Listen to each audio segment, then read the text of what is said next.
নমস্কার। আপনাদের সকলকে আবারও স্বাগত জানাই। আশা করি সকলেই খুব ভালো আছেন। আজ আপনাদের যে গল্পটা শোনাবো সেটি লিখেছেন আমাদের সকলের প্রিয় শীর্ষেন্দু মুখোপাধ্যায়। গল্পটি এক মজার গল্প। গল্পের নাম বুদ্ধিরাম। শুনতে থাকুন আপনারা আজকের গল্প। বুদ্ধিরাম শিশিটা ঘুরিয়ে ফিরিয়ে দেখছিল। লেবেলে ছাপা অক্ষর সবই খুব তেজালো। ইহা নিয়মিত সেবন করিলে কৃমিনাশ, অম্ল, পিত্ত ও অজীর্ণতা রোগের নিবারণ অবশ্যম্ভাবী। অতিশয় বলকারক টনিক বিশেষ, স্নায়বিক দুর্বলতা ও অনিদ্রা রোগেরও পরম ঔষধ। বড় বড় ডাক্তার ও কবিরাজেরা ইহার উচ্চ প্রশংসা করিয়াছেন। ছাপা অক্ষরের প্রতি বুদ্ধিরামের খুব দুর্বলতা। ছাপা অক্ষরে যা বেরোয় তার সবটাই তার বিশ্বাস করতে ইচ্ছে করে। আদুরি অবশ্য অন্য ধাতের, বুদ্ধিরামের সঙ্গে তার মেলে না। বুদ্ধিরাম যা ভাবে, বুদ্ধিরামের যা ইচ্ছে যায়, আদুরির ঠিক তার উল্টো হয়। বুদ্ধিরাম যদি নরম সরম মানুষ, তো আদুরি হলো রণচণ্ডী। বুদ্ধিরাম যদি নাস্তিক, তো আদুরি হলো ঘোর আস্তিক। বুদ্ধিরামকে যদি কালো বলতে হয়, তো আদুরিকে ফর্সা হতেই হবে। বিধাতা বলে যদি কেউ থেকে থাকেন, দুজনকে এমন আলাদা মাল মশলা দিয়ে গড়েছেন যে আর কহতব্য নয়। আর সেই জন্যই এ জন্মে দুজনের আর মিল হলো না। বলা ভালো, হতে হতেও হলো না। এখন যদি বুদ্ধিরামের ৩২-৩৩, তো আদুরির কত না ২৭-২৮ চলছে। দুজনের কথাবার্তা নেই, দেখাশোনাও একরকম কালে ভদ্রে। মুখোমুখি যদি বা হয়, চোখাচোখি হওয়ার জন্যেই। আদুরি আজকাল বুদ্ধিরামের দিকে তাকায়ও না। কিন্তু বুদ্ধিরাম লোক ভালো, লোকে জানে, সে নিজেও জানে। বুদ্ধিরাম আগা পাশতলা নিজেকে নিরিখ করে দেখেছে। হ্যাঁ, সে লোক খারাপ নয়। মাঝে মাঝে বুদ্ধির দোষে দু একটা উল্টোপাল্টা করে ফেললেও তাকে খারাপ লোক মোটেই বলা যাবে না। খারাপই যদি হবে, তো ৭ মাইল পথ সাইকেলে ঠেঙিয়ে চকবেড়ের হাটে কখনো আসে মনমথ সেন শর্মার পিওর আয়ুর্বেদিক টনিক হার্বাল কিনতে? মাত্র মাস ৪ আগে প্লুরোসিতে ভুগে উঠল বুদ্ধিরাম। এখনো শরীর তেমন জুতের নয়। কাকের মুখে কথাটা শোনা গিয়েছিল, আদুরির নাকি আজকাল খুব অম্বল হয়। তা এরকম তো কত মেয়েরই হয়, কার তাতে মাথা ব্যথা? বুদ্ধিরাম মানুষ ভালো বলেই না খোঁজ খবর করতে লাগলো। তেজেনের কাছে শুনল হারবাল খেয়ে তার পিসির অম্বলের ব্যথা সেরে গেছে। কথাটা মানিক মণ্ডলের কাছেও শোনা। হ্যাঁ, হারবাল জ্বরের ওষুধ বটে। ৩ শিশি খেতে না খেতে তার বউ চাঙ্গা হয়ে উঠেছে। আর একদিন পরিতোষও কথায় কথায় বলেছিল, হারবাল এক্কেবারে অম্বলের জম। তবে পাওয়া শক্ত। মন্মথ কবিরাজ সেই শিবপুরের লোক, ৮০-র ওপরে বয়স, বেশি পারেও না তৈরি করতে। কয়েক বোতল করে ছাড়ে, দারুণ চাহিদা। চকবেড়ের হাটে একজন লোক নিয়ে আসে বেচতে। খবর পেয়েই আজ মঙ্গলবারে স্কুলের শেষ দুটো ক্লাস অন্যের ঘাড়ে গছিয়ে সাইকেল মেরে ছুটে এসেছে এত দূর। অশ্বত্থ গাছের গোড়ায় আধবুড়ো খিটখিটে চেহারার একটা লোক, ময়লা চাদর পেতে কয়েকটা বিবর্ণ ধুলোটে শিশি সাজিয়ে বসেছিল। ভারী বিরস মুখ। বুদ্ধিরাম জিজ্ঞাসা করল, হারবাল আছে? লোকটা মুখ তুলে গম্ভীর গলায় বলল, আছে, ১৭ টাকা। ১৭ টাকা শুনে বুদ্ধিরাম একটু বিচলিত হয়েছিল। ২ শিশি কেনার ইচ্ছা ছিল, কিন্তু কুড়িয়ে বাড়িয়েও পকেট থেকে ২৮ টাকার বেশি বেরোল না। আচ্ছা, ২ শিশি নিলে কনসেশন হয় না? লোকটা এমন তুচ্ছ তাচ্ছিল্যের চোখে তাকালো যেন ইঁদুর মরা দেখছে। মুখটা অন্যধারে ফিরিয়ে নিয়ে বলল, পাচ্ছেন যে এই ঢের, মনমতো কবিরাজের আয়ু ফুরোলো বলে, তারপর হারবালো হাওয়া, মাথা খুঁড়ে মরলেও আর পাওয়া যাবে না। একটা শিশি কিনে বুদ্ধিরাম বলল, সামনের মঙ্গলবার আবার যদি আসি পাবো তো? বলা যাচ্ছে না। কথাটা যাই হোক, সেটা বলার একটা রং ঢং আছে তো। লোকটা এমন ভাবে বলা যাচ্ছে না বলল, যা আতে লাগে। মানুষকে তুচ্ছ তাচ্ছিল্য করাটাই যেন বাহাদুরি। বেচিস তো বাপু কবরেজি ওষুধ, তাও গাছতলায় বসে, অত দেমাক কিসের? শিশিটা নিয়ে বুদ্ধিরাম হাটে একটু ঘুরে বেড়ালো। চকবেড়ের হাট বেশ বড়, বেশ গিজগিজে ভিড়ও হয়েছে। চেনা মুখ নজরে পড়বেই, আশপাশের ৫-৭ গায়ের লোকই তো আসে। বুদ্ধিরামের এখন চেনা কোনো লোকের সঙ্গে জুটতে ভালো লাগছে না। মাঝে মাঝে তার একটু একা বোকা থাকতে বড় ভালো লাগে। জিলিপি ভাজার মিঠে মাতলা গন্ধ আসছে। ভজার দোকানের জিলিপি বিখ্যাত। শুধু জিলিপি বেচেই ভজা ৭ পুকুরে ৩০ বিঘে ধানি জমি পাকা বাড়ি করে ফেলেছে। কিনেছে ৩টে পাঞ্জাবি গাই, ডিজেল পাম্পসেট আর ট্রাক্টরও।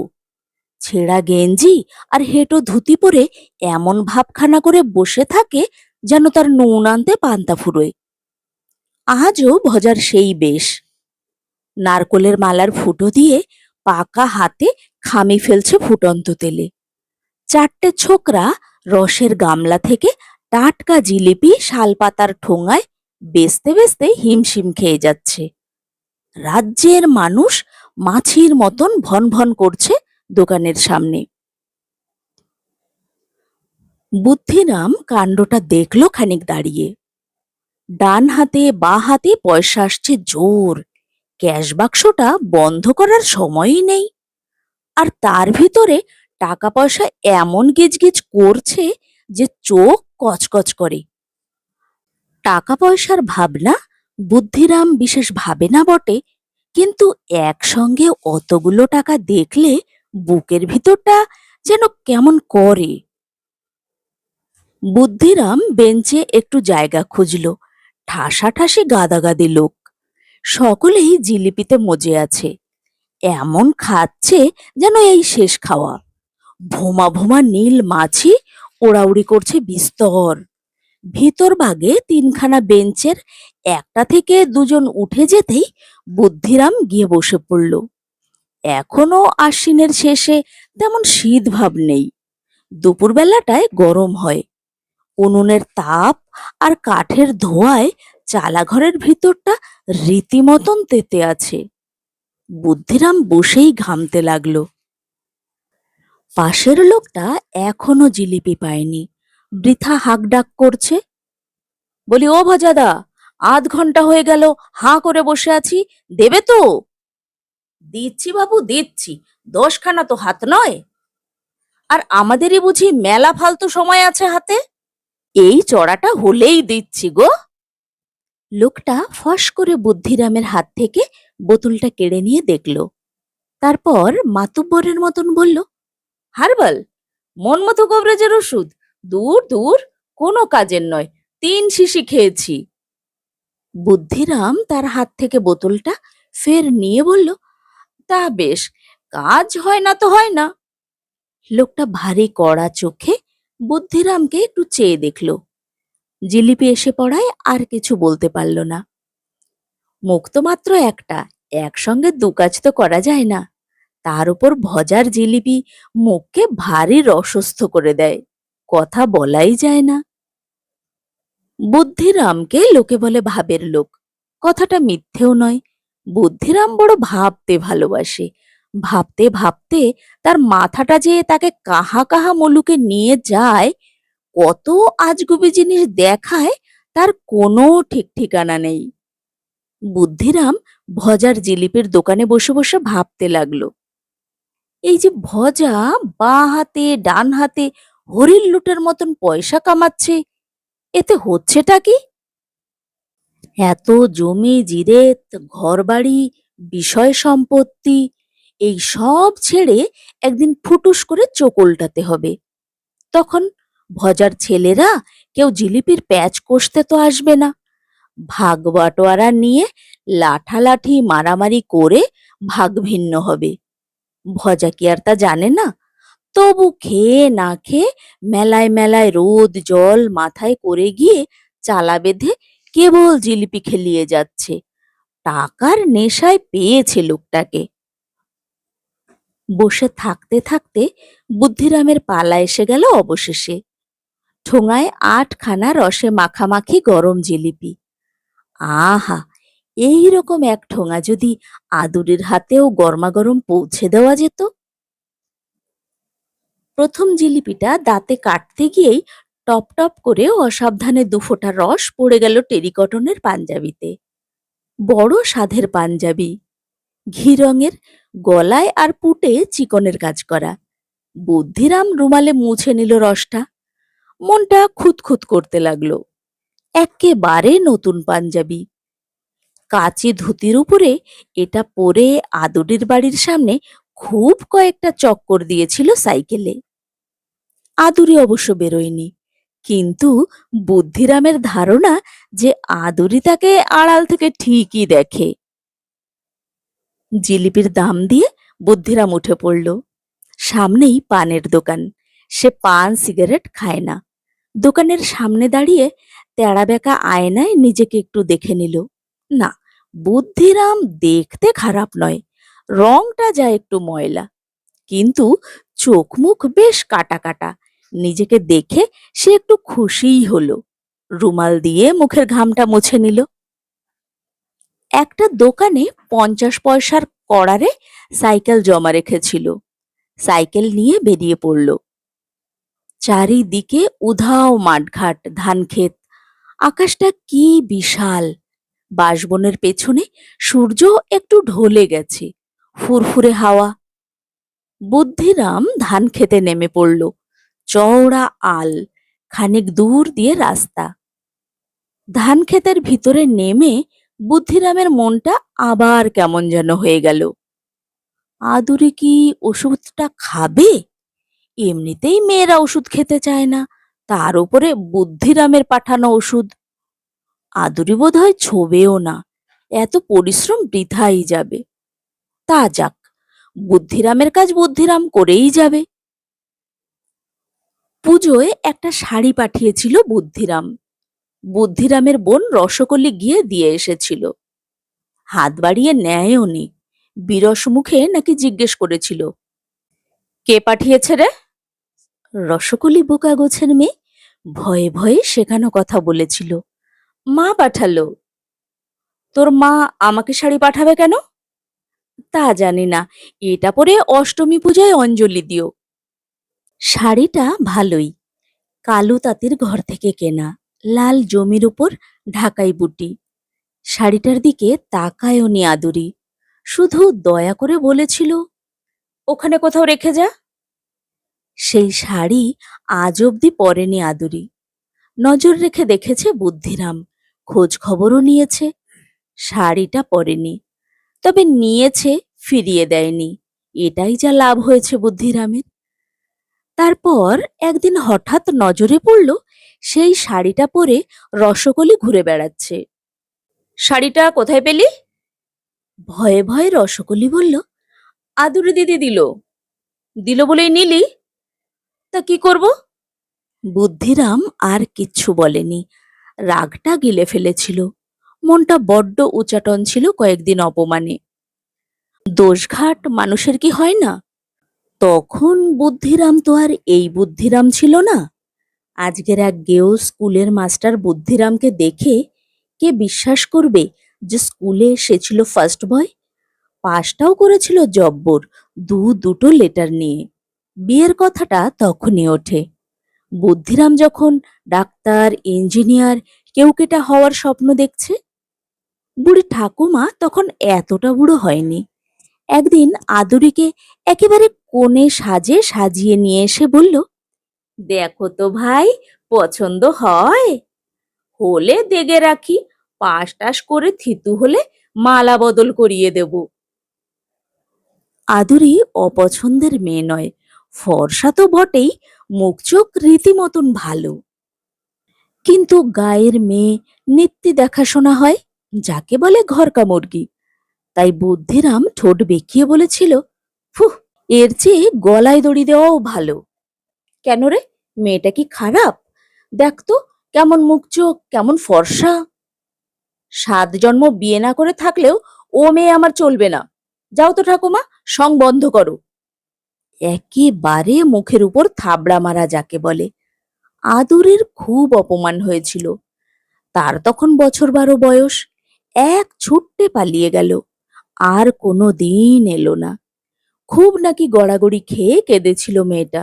দিন তিনেক ভালো করে খায় দায়নি। বুদ্ধিরামের তখন এসব দিকে মাথা দেওয়ার সময় নেই। 14 মাইল দূরের মহকুমা শহরের কলেজে যেতে হয়। নতুন বন্ধু বান্ধব, নতুন রকমের জীবন। সেখানে কোন একটা গেও মেয়েকে নিয়ে ভাববার মতন মেজাজটাই তার নেই। আরো একটা ঘটনা ঘটেছিল। বুদ্ধিরামের সঙ্গে মেলা মেয়েও পড়তো। তাদের একজন ছিল হেনা। দেখতে শুনতে ভালো তো বটেই, তার কথাবার্তা চাউনি টাউনিও ছিল ভারী ভালো। কথাবার্তা বলতো টকাস টকাস। বুদ্ধিরাম ছাত্র ভালো, সুতরাং হেনা তার দিকে একটু ঢলল। বছর 1.5 হেনার সঙ্গে বেশ মাখামাখি হয়েছিল বুদ্ধিরামের। তবে সেটাকে ভাব ভালোবাসা বলা যাবে কিনা তা নিয়ে বুদ্ধিরামের আজও সংশয় আছে। তবে হেনা আর যাই করুক না করুক, বুদ্ধিরামের লেখাপড়ার 12টা বাজালো। কলেজের প্রথম ধাপটা ডিঙোতেই দম বেরিয়ে গেল বুদ্ধিরামের। ডিঙোলো খোড়া ঘোড়ার মতন। কিন্তু হেনা দিব্যি ভালো পাশ টাশ করে কলকাতায় ডাক্তারি পড়তে চলে গেল। বুদ্ধিরামের পতনের সেই শুরু। বিএসসি পাশ করলো অনার্স ছাড়া। বাবা ডেকে বলল, পড়াশুনোর তো দেখছি তেমন উন্নতি হলো না, তাই গেও ছেলের আর এর বেশি কি বা হওয়ার কথা। বুদ্ধিরাম সেই গায়ের ছেলে গায়েই ফিরে এলো। ডাক্তার ইঞ্জিনিয়ার হওয়া আর হলো না। পাশের গা বিষ্টুপুরের মস্ত স্কুলে তখন সায়েন্সের মাস্টার খোঁজা হচ্ছে। বুদ্ধিরামকে তারা লুফে নিল। বুদ্ধিরামের মনের অবস্থা তখন সাংঘাতিক। রাগে দুঃখে দিন রাত সে ভিতরে ভিতরে জ্বলে আর পড়ে। লেখাপড়ায় একটা মার কাটারি কিছু করে বিজয় গর্বে গায়ে ফিরে আসবে, এই না সে জানত। আর সেই জায়গায় টিকিয়ে টিকিয়ে মোটে বিএসসি। বুদ্ধিরাম কিছুদিন অপমানে বিড়বিড় করে ঘুরে বেড়াতো পাগলের মতন। দাড়ি রাখত, পোশাক আশাকের ঠিক ছিল না। আত্মহত্যা করতে রেল রাস্তায় গিয়েছিল 3 বার। ঠিক শেষ সময়টায় কেমন যেন সাহসে কুলোয়নি। তারপরে একদিন একটা ঘটনা ঘটল। এমনিতে দেখতে গেলে কিছুই নয়, কিন্তু তার মধ্যেই বুদ্ধিরামের জীবনে একটা মোড় ঘুরল। আমবাগানের ভিতর দিয়ে বিশু আর বুদ্ধি জিতেন পাড়ুইয়ের বাড়ি যাচ্ছিল মিটিং করতে। জিতেন সেবার ইউনিয়ন বোর্ডের ইলেকশনে নেমেছে। জিতেনকে জেতানোর খুব তোড়জোড় চলছে। বুদ্ধিরাম তখন যা হোক একটা কিছু নিয়ে মেতে থাকার জন্য ব্যস্ত। জীবনের হাহাকার আর ব্যর্থতা ভুলতে মাথাটাকে কোনো একটা ভূতের জিম্মায় না দিলেই নয়। নইলে জিতেনের ইলেকশন নিয়ে কেনই বা বুদ্ধিরামের মাথা ব্যথা হবে। আমবাগানে শরৎকালের একটা সোনালি রূপলি রোদের চিকরিকাটা আলো ছায়া। সকালবেলাটায় ভারী পরিষ্কার বাতাস ছিল সেদিন। ঘাসের শিশির সবটা তখনও শুকোয়নি। উল্টো দিক থেকে একটা ছিপছিপে মেয়ে হেঁটে আসছিল, একা, নতমুখী। তার চুল কিছু অগোছালো এলো খোপায় বাঁধা, আঁচলটা ঘুরিয়ে শরীর ঢেকেছে। দেখে কেমন যেন মনটা ভিজে গেল বুদ্ধিরামের। কে রে মেয়েটা? ধুর বেটা, চিনিস না? ও তো আদুরি। আদুরি? বুদ্ধিরাম এত অবাক হলো যে কয়েক সেকেন্ড দাঁড়িয়ে থাকলো হা হয়ে। এক গায়ে বাস হলেও আদুরির সঙ্গে তার দীর্ঘকাল দেখা হয়নি। কারো দিকে তাকায়ও না বুদ্ধিরাম। সেই আদুরি কি এই আদুরি? আদুরি মাথা নিচু করে রেখেই তাদের পেরিয়ে চলে গেল, ভ্রুক্ষেপও করল না। আর সেই ঘটনাটা সারা দিন বুদ্ধিরামের মগজে নতুন একটা ভূত হয়ে ঢুকে গেল। বাড়ি ফিরেই সে ঠাকুমাকে ধরল। শোনো ঠাকুমা, একটা কথা আছে। কি কথা? সে যে আদুরিকে মনে আছে? আদুরিকে মনে থাকবে না কেন? ওকেই বিয়ে করব, বলে দাও তুমি।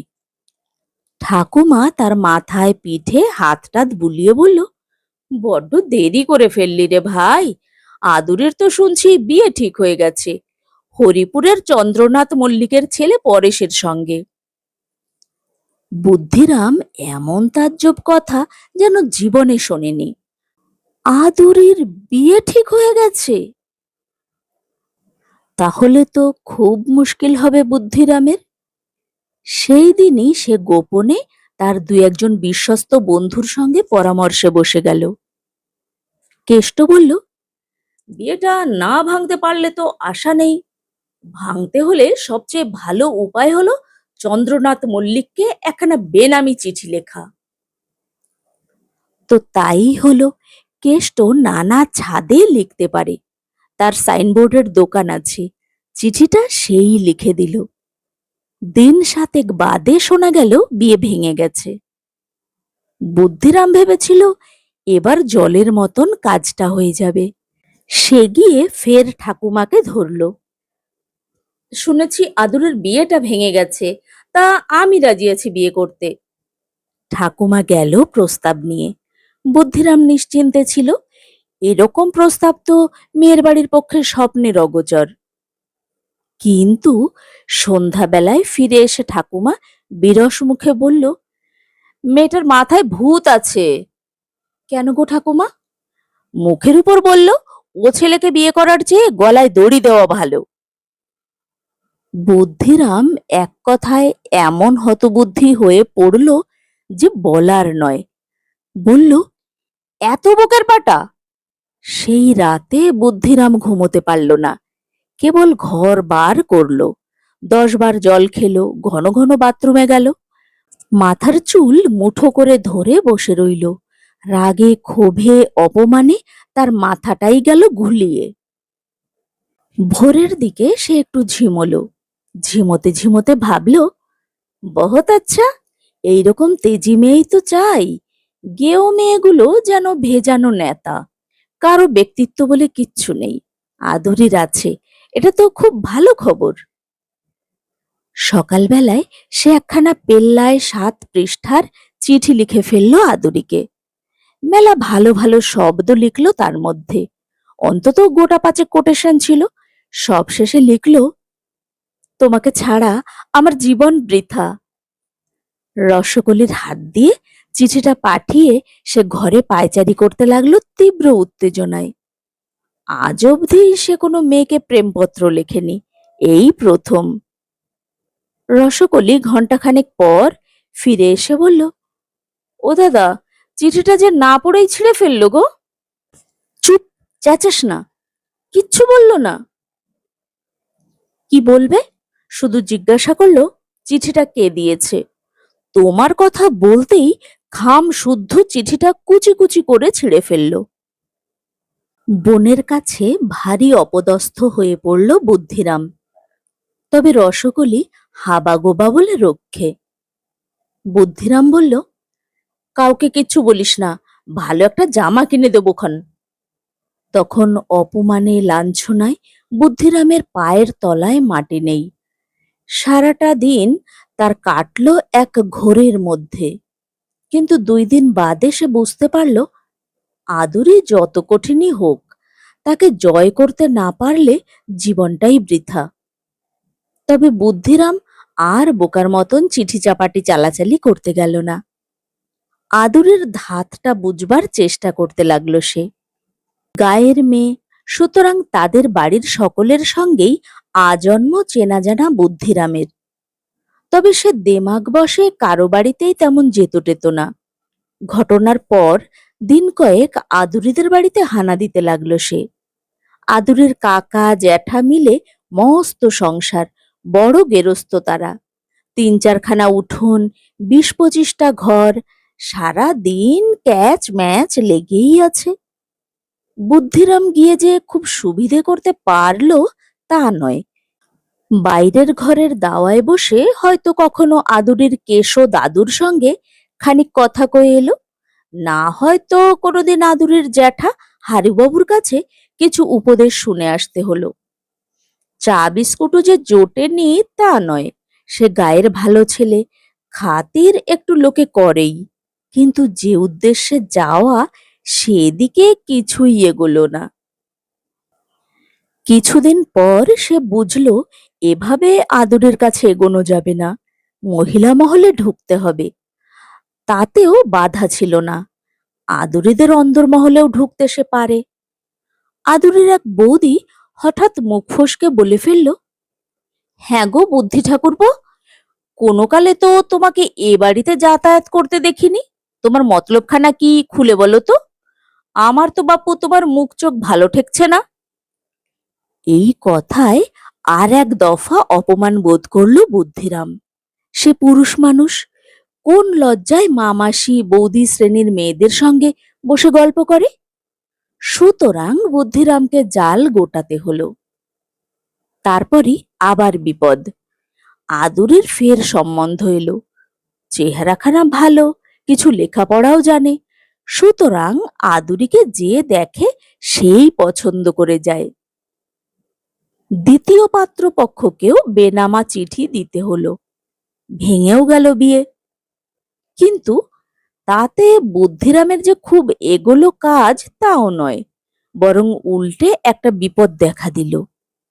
কেউ যে বেনামা চিঠি দিয়ে আদুরির বিয়ে ভাঙছে, এটা বেশ চাউর হয়ে গেল। লোকটাকে তার খোঁজাখুঁজিও শুরু হলো। তৃতীয়বার যখন আদুরিকে পছন্দ করে গেল আর এক পাত্রপক্ষ, তখন আদুরির বাপ জ্যাঠা পাত্রপক্ষকে বলেই দিল, বেনামা চিঠি যেতে পারে, আমাল দেবেন না, কোনো বদমাইশ লোক করছে এই কাজ। খুবই ভয়ে ভয়ে রইল বুদ্ধিরাম। কেষ্ট ভরসা দিয়ে বলল, আরে ঘাবড়াচ্ছিস কেন, এমন কলঙ্কের কথা লিখে দেব যে পাত্রপক্ষ আঁতকে উঠবে। কিন্তু এই তৃতীয়বার বুদ্ধিরাম ধরা পড়ে গেল। আদুরির ৭-৭টা গুন্ডা ভাই একদিন বাদাম তলায় চড়াও হলো তার উপরে। সতীশটা মহাসণ্ডা, সেই সাইকেল থেকে টেনে নামালো বুদ্ধিরামকে। বলি, তোর ব্যাপারটা কি রে? কিসের ব্যাপার? নেকা, আদুরির বিয়ে ভাঙতে চিঠি দেয় কে? আমি না, তুই ছাড়া আর কে দেবে? আমার কি স্বার্থ? মেজ বৌদি বলেছিল তুই নাকি আমাদের বাড়িতে ঘুরঘুর করতিস। বুদ্ধিরাম বুদ্ধি হারিয়ে ফেলছিল। সত্য গোপন করার অভ্যাস তার নেই, গুছিয়ে মিথ্যে কথা বলা তার আসেও না। সে আমতা আমতা করতে লাগলো। সতীশ অবশ্য মারধর করল না, বলল, যদি আদুরিকে বিয়ে করতে চাস তো সে কথা বললেই হয়, গায়ে তোর মতো ছেলে কটা, আর যদি নিতান্তই বদমাইশির জন্য করে থাকিস তাহলে। বুদ্ধিরাম কেঁদে ফেলেছিল, একটু সামলে নিয়ে বলল, বিয়ে করতে চাই। সাব্বাস বলে খুব পিঠ চাপড়ে দিল সতীশ। বলল, এই কথাটা ঘুরিয়ে নাক দেখানোর মতন হলো, আগে বললেই ব্যবস্থা হয়ে যেত। কিন্তু ব্যবস্থা হলো না। পরদিনই সতীশ এসে তাকে আড়ালে ডেকে নিয়ে বলল, মুশকিল কি হয়েছে জানিস? তোর উপরে আদুরি মহা খাপ্পা, কি করেছিলি বলতো? সব শুনে টুনে সতীশ বলল, আচ্ছা চুপচাপ থাক, দেখি কি করা যায়। বলা পর্যন্তই সতীশ কিছুই করতে পারেনি, চিড়ে ভেজেনি। কিন্তু এর পর থেকে আদুরির আর সম্বন্ধ আসতো না, এলেও আদুরি বেঁকে বসতো। এ সবই ৭-৮ বছর আগেকার কথা। এই ৭-৮ বছরে বুদ্ধিরাম আড়াল থেকে আদুরির উদ্দেশ্যে তার সব অস্ত্র শস্ত্র প্রয়োগ করেছে। প্রতিবার পুজোয় শাড়ি পাঠায়, টুকটাক উপহার পাঠায়, কোনোটাই আদুরি নেয় না, নিলেও ফেলে টেলে দেয় বা অন্য কাউকে দান করে। কিন্তু বয়স তো বসে নেই, আদুরির বিয়ের বয়স পার হতে চলল। বুদ্ধিরামও ৩০ পেরিয়েছে, কোনো দিকেই কিচ্ছু এগোলো না। আদুরির কপাট বজ্র আটুনিতে বন্ধই রইল। ধান ক্ষেতের ভিতর দিয়ে সাইকেল ঠেলে নিয়ে যেতে যেতে এইসব কথাই ভাবছিল বুদ্ধিরাম। বড় রাস্তায় উঠে সে সাইকেলে চাপল। পাঞ্জাবির পকেটে ভারী শিশিটা ঝুল খাচ্ছে। কষ্ট করাই সার হলো, কোনো মানে হয় না এর। গায়ে ঢুকবার মুখে বাস রাস্তায় কয়েকটি দোকান। আধার হয়ে এসেছে, টেমি জ্বলছে দোকানে দোকানে। মহিনের চায়ের দোকানে ২-৪ জন বসে আছে। ষষ্ঠী হাঁক মারল, কে রে, বুদ্ধি নাকি? বুদ্ধি নেমে পড়ল, সাইকেলটা স্ট্যান্ডে দাঁড় করিয়ে বসে গেল। একটু ঠান্ডা ঠান্ডা হাওয়া দিচ্ছে এখন, একবার চা হলে হয়। ষষ্ঠী একটু বেশি কথা কয়, নানা কথা বকবক করে যাচ্ছিল। সে একটু তেলানো মানুষ, যাকে দেখে তাকেই একটু একটু তেল দেওয়া তার স্বভাব। পুরনো কথার সূত্র ধরে বলল, তোর কত বড় হওয়ার কথা ছিল বলতো? গায়ে আজ অব্দি তোর মতন বেশি নম্বর পেয়ে কেউ পাশ করেছে? বসন্ত স্যার তো বলতোই, বুদ্ধিরামের মতন ছেলে হয় না, যদি লেগে থাকে তো জজ ম্যাজিস্ট্রেট কিছু একটা হয়েই ছাড়বে। এসবই পুরনো ব্যর্থতার কথা। বুদ্ধিরাম যা খুঁচিয়ে তুলতে চায় না, ধীরে ধীরে তার আঁচ নিভে গেছে। সে গায়ের মাস্টার হয়ে ধীরে ধীরে নিজেকে মাপে ছোট করে ফেলেছে, সয়েও গেছে সব। কিন্তু কেউ খুঁচিয়ে তুললে আজও বুকটা বড় উথাল পাথাল করে। ষষ্ঠী, চুপ কর, ওসব কথা বলে আর কি হবে? আমরা যে তোর কথা সব সময় বলা বলি করি, চোখের সামনে দেখছি কিনা কি জিনিস ছিল তোর ভেতরে। বুদ্ধিরাম ভারটা ফেলে দিয়ে উঠল, বলল, যাই, ছাত্ররা সব এসে বসে থাকবে। যা। বুদ্ধিরাম সাইকেলে চেপে বড় রাস্তা থেকে গায়ের পথে ঢুকে পড়ল। অন্ধকার রাস্তায় হাজার হাজার জোনাকি জ্বলছে, তাদের মিটমিটে আলোয় কিছুই প্রতিভাত হয় না, অথচ জলে লাখো লাখো জলে। তাহলে কি লাভ জ্বলে? মোট ১০ জন ছাত্র তার বাড়িতে এসে পড়ে। মাথা পিছু ২০ টাকা করে মাস গেলে ২০০ টাকা তার আসার কথা। কিন্তু নগদ টাকা বের করতে গায়ের লোকের গায়ে জ্বর আসে, বাকি বকেয়া পড়ে যায় অনেক। তবু বুদ্ধিরাম সবাইকেই পড়ায়, বেশিরভাগই গবেট, ২-১ জন একটু আধটু বোঝে সোঝে। পড়াতে বসবার আগে পাতুকে ডেকে শিশিটা ধরিয়ে দিয়ে বলে, ও বাড়িতে গিয়ে দিয়ায়, তার হাতেই দিস। রসকলির বিয়ে হয়ে গেছে, একটু বয়সকালেই হলো। এখন রসকলির জায়গা নিয়েছে বুদ্ধিরামের ভাইঝি পাতু।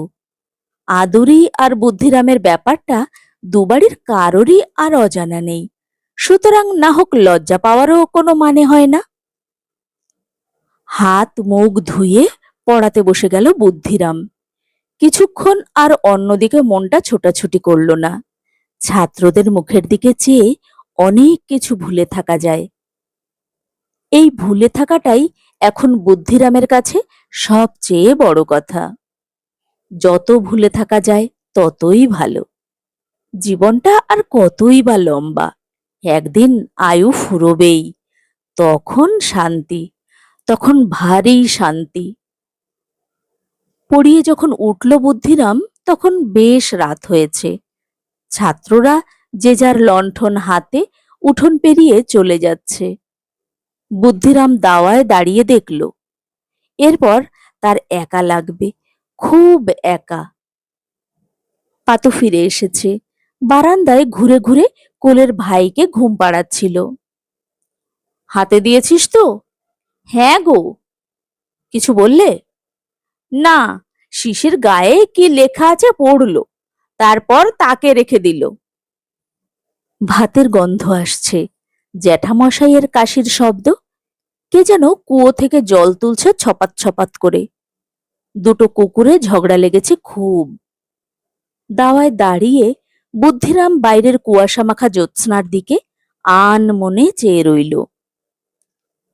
না, বেঁচে থাকাটার কোনো মানেই খুঁজে পায় না সে। একটা দীর্ঘশ্বাস ফেলে সে নিজের ঘরে ঢুকল। বাড়ির সবচেয়ে ছোট ঘরখানা তার। ঘরে একখানা চৌকি, একটা টেবিল, আর একটা চেয়ার, আর একখানা বইয়ের আলমারি। বুদ্ধিরাম চেয়ারে বসে লণ্ঠনের আলোয় একখানা বইয়ের পাতা খানিকক্ষণ ওল্টালো। বইটা কি, কোন বিষয়ের, তাও যেন বুঝতে পারছিল না। বইটা রেখে জানলা দিয়ে বাইরের দিকে চেয়ে রইল। গাছের ফাঁক দিয়ে জ্যোৎস্না দেখা যাচ্ছে। জ্যোৎস্নারও কোনো অর্থ হয় না। ঝড় বৃষ্টি, শীত, গ্রীষ্ম কোনোটারই কোনো অর্থ হয় না। অথচ বেঁচে থাকতে হবে, এ কি জ্বালা রে বাপ! বৌদি এসে খেতে ডাকলো বলে বেঁচে গেল বুদ্ধিরাম। খাওয়ারও কোনো অর্থ হয় না, তবু সেটা একটা কাজ।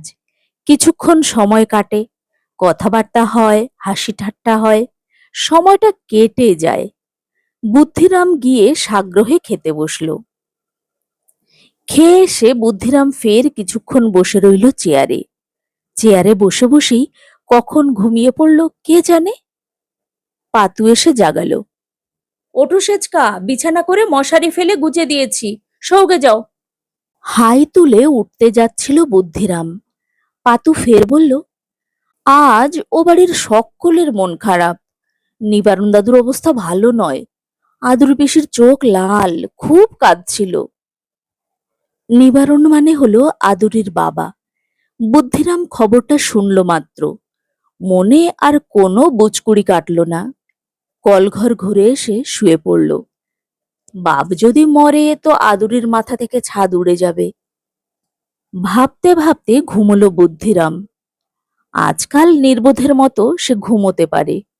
মাথাটা আস্তে আস্তে বোকা হয়ে যাচ্ছে তো, বুদ্ধি কমে যাচ্ছে। আজকাল তাই গাঢ় ঘুম হয়। মাঝরাতে আচমকা চেঁচামেচিতে ঘুমটা ভাঙল। ভাঙতেই সোজা হয়ে বসল বুদ্ধিরাম। চেঁচামেচিটা অনেক দূর থেকে আসছে। আদুরির বাপের কি তবে হয়ে গেল? উঠবে কি উঠবে না ভাবছিল বুদ্ধিরাম। ও বাড়ির সঙ্গে তার সম্পর্ক কি বার? না গেলেও হয়। রাতে একটু শীত পড়েছে, পায়ের কাছে ভাঁজ করা কাঁথা। সেটা গায়ে টেনে নিতেই ভারী একটা ওম আর আরাম হলো। বুদ্ধিরাম চোখ বুজল। ঘুমিয়েই পড়েছিল প্রায়। এমন সময় দরজায় ধাক্কা দিয়ে মেজদা বলল, বুদ্ধি, ওঠ, নিবারণ জ্যাঠার হয়ে গেল, একবার যেতে তো হয়, ও বাড়ি থেকে ডাকতে এসেছে। বুদ্ধিরাম উঠল। যারা বেশি রাতে মরে তাদের আক্কেল বিবেচনার বড় অভাব। বলল, যাচ্ছি। গামছাখানা কাঁধে ফেলে বেরিয়ে পড়ল বুদ্ধিরাম। গা শুদ্ধ জেগে গেছে। আজকাল গায়ের লোকও বেড়েছে খুব। রাস্তায় নামলেই বেশ লোকজন দেখা যায়। এই মাঝরাতেও ঘুম ভেঙে অন্তত জনা ৩০-৪০ লোক নেমে পড়েছে রাস্তায়, আদুরিদের বাড়িতে যাবে বলে। একটা হাই তুলল বুদ্ধিরাম। শরীরটা এখনো ঘুম জলে অর্ধেক ডুবে আছে। শরীরের যেটুকু জেগে আছে সেটাকেও চালানো যাচ্ছে না। বাইরের উঠোনেই নিবারণ জ্যাঠাকে তুলসী তলায় শোয়ানো হয়েছে। চেঁচিয়ে ওর গলাকে ছাপিয়ে কান্নার কম্পিটিশন চলছে। কোনো মানে হয় না। জন্মালেই তো মানুষের মধ্যে মৃত্যুর বীজ পোতা হয়ে গেল। এভাবেই যেতে হবে, সবাই যায়। গোটা দশেক লণ্ঠন আর দুটো হ্যাজাক বাতির আলোতেই এই ভিড়ের মধ্যেও আদুরিকে দেখতে পেল না বুদ্ধি। আদুরি খুব চাপা স্বভাবের মেয়ে, চেঁচিয়ে কাঁদবে না জানে বুদ্ধিরাম। আর সে আশায় হয়তো ঘরে গিয়ে সে দিয়েছে। মুখ দেখতেও বুঝি ঘেন্না হয় আজকাল। মাস চারেক আগে প্লোরসি থেকে উঠেছে বুদ্ধিরাম। বুক থেকে সিরিঞ্জ দিয়ে জল টেনে বের করতে হয়েছিল গামলা গামলা। তার ঠান্ডা লাগানো বারণ, কিন্তু সে কথা বুদ্ধিরাম ছাড়া আর কেই বা মনে রেখেছে? শ্মশানে গেলে স্নান করে আসতে হবে। শেষ রাতের শীতে হিম বাতাস লাগবে শরীরে। ডাক্তার ঠান্ডা লাগাতে বারণ করেছিল। বুদ্ধিরাম একটু হাসল। সে রেল রাস্তায় গলা দিতে গিয়েছিল। মরণকে তার ভয়টয় নেই। একভাবে না একভাবে তো যেতেই হবে। কান্নাকাটির মধ্যেই কিছু লোক বাঁশ টাস কাটতে লেগেছে, দড়িদড়া এসে গেছে। বুদ্ধিরাম একটু দূরে দাঁড়িয়ে দেখছে। কিছুই দেখার নেই অবশ্য। মোড়লদের মধ্যে শলা পরামর্শ হচ্ছে। সেই দলে বুদ্ধির বাপ জ্যাঠাও আছে। অন্যধারে গায়ের অল্প বয়সী ছেলেরা কোমরে গামছা বেঁধে তৈরি। আচমকাই, একেবারে অপ্রত্যাশিত, আদুরিকে দেখতে পেল বুদ্ধিরাম। উত্তরে ঘরের দাওয়ায় ৩-৪ জন মহিলা দাঁড়িয়েছিল।